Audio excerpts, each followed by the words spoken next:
عاجل جدا. نتائج تحقيق مجلس المنافسة تدين 9 شركات للمحروقات بين شركة رئيس الحكومة. إليكم التفاصيل.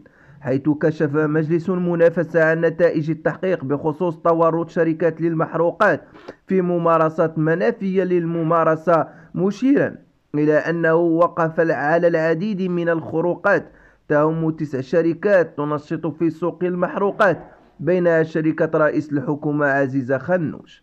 وسجل مجلس المنافسة في بلاغ لا أصدره اليوم، وتوصل برلمانكم بنسخة منه أن 9 شركات تشتغل في سوق المحروقات بالمغرب قد ارتكبت مخالفات منافية لقواعد المنافسة في أسواق التموين والتخزين وتوزيع البنزين والغازوال، حيث كشف عن تبليغ مؤاخذات متعلقة بممارسات منافية للمنافسة إلى هذه الشركات ال9 المعنية، وكذا إلى جمعيتهم المهنية، وذلك تطبيقا لأحكام المادة 29 من القانون رقم 104/12 المتعلق بحرية الأسعار والمنافسة، كما تم تتميمه وتغييره.